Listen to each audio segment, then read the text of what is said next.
Bitcoin's price is down. Sentiment is pretty negative. The critics are saying the thesis is breaking. What do they not understand?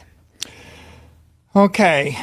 First of all, it's 137 days since the last all-time high.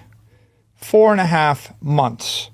Half the amount of time it takes to make a baby. There's a famous video of me in 2013 speaking about the virtues of the iPhone and Apple, and it went viral for a while.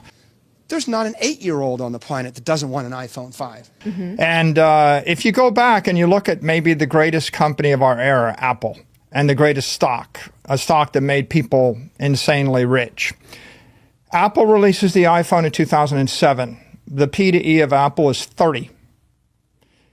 The iPhone isn't a success for 2 years. Around 2009, on the iPhone 3, people start to think, and myself included, I didn't think the original iPhone 1 or 2 were that useful. There was no app store, there was no cut and paste, they were kind of toys.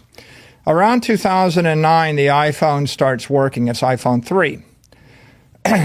By 2012, they're around the iPhone 4, iPhone 5. Everybody agrees it's a cool product. Apple stock peaks. Then it crashes. Between late 2012 and May 2013, Apple stock falls 45%. The same 45% Bitcoins fall. The Apple P to E goes to 10. The Ford P to E less than 10.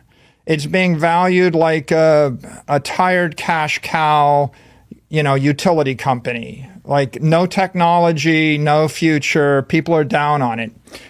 You know how long it takes, Natalie, before Apple recovers to a P to E of 30 from 2013?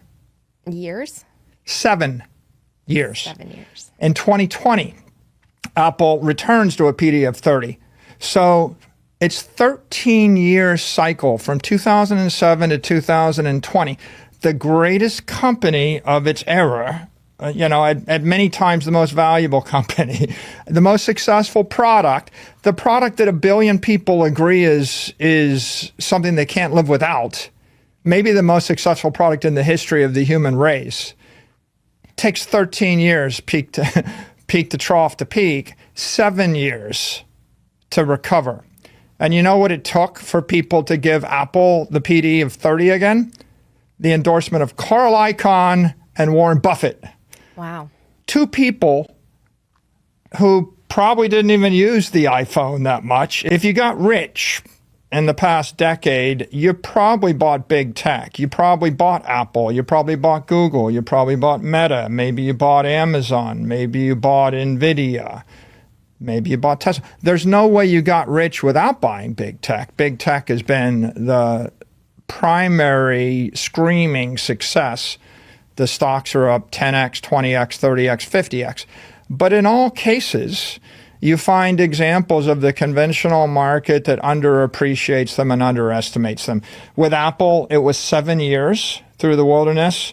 With Amazon, I remember Amazon for something like 4 to 8 years, conventional wisdom was Amazon's an awful company. They'll never make any money. They'll never amount to anything. And it wasn't until 2020 during the lockdowns that people go, oh, wow, I guess we need Amazon. Mm-hmm.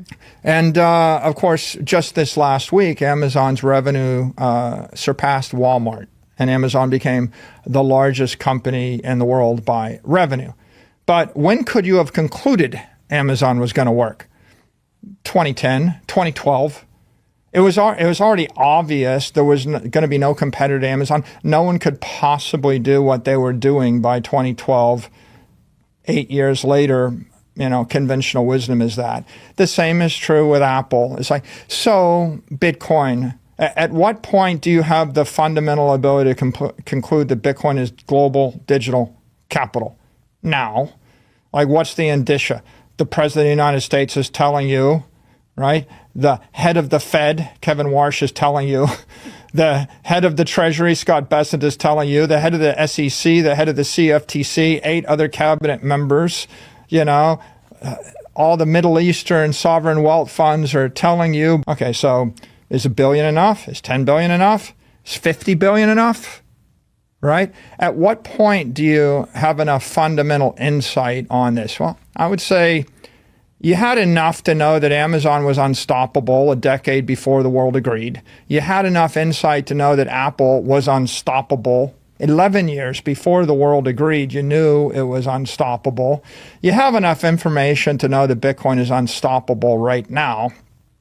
The world's going to eventually come to a consensus, and it'll be the Warren Buffetts and the Carl Icahns of the world that will be what creates that consensus. They won't be first. They'll be last. They won't make a huge amount of money. They'll double or triple their money, right? And they will enter, and the PD goes from 10 to 30. They triple their money in a 12-month time period. And if you're able to think for yourself, and if you're able to weather volatility, you can 10x, 20x, 30x on your investment.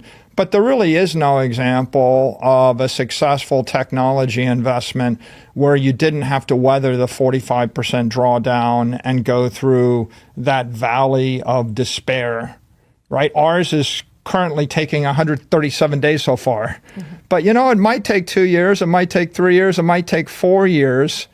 If it took 7 years, congratulations. It's just like Apple Computer, the biggest success story of the decade.